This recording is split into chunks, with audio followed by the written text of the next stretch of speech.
حالت یہی ہے۔ آج اگر والدین اپنے اولاد سے تنگ ہے، حالانکہ والدین کے لیے اولاد آنکھوں کے ٹھنڈک کا سامان، رب کائنات نے جو ارشاد فرمایا، رحمان کے بندوں کے نشانی کے طور پر ارشاد فرمایا، وہ دعا کرتے ہیں رب ہب لی من الصالحین، اے اللہ ہمیں صالح اولاد عطا فرما۔ اور پھر ارشاد فرمایا، وہ دعا کر دے ربنا ہب لنا من ازواجنا وذریاتنا قرۃ اعین، اے مالک کائنات ہمیں ہماری اولادوں سے، ہماری بیویوں سے آنکھوں کے ٹھنڈک عطا فرما۔ آنکھوں کے ٹھنڈک کیا ہے؟ کہ ہم بیویوں کو دیکھیں وہ ان کا سر سجدے میں ہو، اولاد کو دیکھیں تو ان کے مصلے پر کھڑے ہو کر تیری عبادت کر رہے ہوں، قرآن کی تلاوت کر رہے ہوں، تیرے حبیب پر درود پاک پڑھ رہے ہوں، نیکی کے کام سر انجام دے رہے ہوں، کسی غریب کے کام آ رہے ہوں، کسی بیوہ کے کام آ رہے ہوں، کسی بزرگ کا احترام کر رہے ہوں، اور ہم ان کو دیکھ کر، ان کے نیکی کو دیکھ کر ہماری آنکھیں ٹھنڈی ہو جائیں۔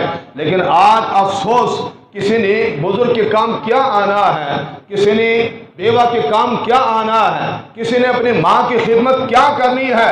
آج تو یہ آپ پڑھ رہے ہیں کہ فلاں جگہ پر بدبخت باپ نے اپنی ماں ہی کو ذبح کر دیا، اپنے باپ کو ذبح کر دیا۔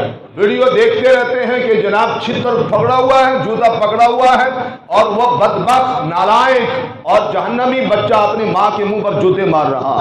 یہ منظر ایک نہیں، ہزاروں نے یہ منظر دیکھا۔ آخرکار ایسا کیوں ہوا؟ یہ کس نہ کس کا نتیجہ ہے، یہ بری صحبت کا نتیجہ ہے۔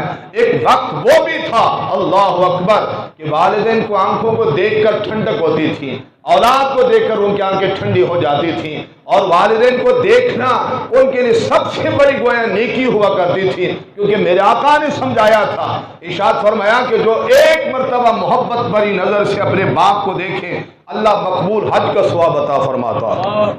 صحابی بول پڑے، آقا اگر کوئی خوش نصیب نوجوان 100 مرتبہ دل میں اپنے والد کو محبت بری نظر سے دیکھیں، آپ نے ارشاد فرمایا کیا تو نے اللہ کے خزانوں کو کم کر دیا ہے، محدود کر دیا؟ رب کائنات 100 مقبول حج کا ثواب عطا فرمائے۔ جس صحابی کے سامنے یہ معاملہ تھا، وہ اپنے باپ کو کس نظر سے دیکھتا ہوگا، کتنی محبت بری نظر سے دیکھتا ہوگا۔ جس کے سامنے میرے آقا کا یہ فرمان تھا، ایک صحابی نے پوچھا، آقا جب آپ مکہ فتح کرنے کے لیے تشریف لے جا رہے تھے 8 ہجری کو، میں نے منت مانی تھی کہ میں جا کر کعبۃ اللہ کی چوکھٹ کو بوسہ دوں گا، علالت کی وجہ سے، بیماری کی وجہ سے میں نہیں جا سکا، اب اپنی منت کو کیسے پورا کروں؟ آپ نے شاید ماں حیات ہیں؟ عرض کیا جی ہاں ماں حیات ہیں۔ آپ نے شاید فرمایا جاؤ ان کے پاؤں کو بوسہ دے دو، تیری منت پوری ہو جائے گی۔ ادھر کعبۃ اللہ کی چوکھٹ ہے، ادھر ماں کے قدم ہے۔ جس نوجوان کے سامنے میرے آقا کا یہ فرمان تھا، وہ نوجوان ماں کو کس نظر سے دیکھتا ہوگا اندازہ کر سکتے ہیں، کس طرح ماں کے قدم بوسی کرتا ہوگا، کس طرح ان کی خدمت کر کے اپنی جنت کا راستہ ہموار کرتا ہوگا۔ آج وہ صحبتیں نہ رہیں۔ آج اسکولوں میں جو کچھ پڑھایا جا رہا ہے، کالج میں جو کچھ پڑھایا جا رہا ہے،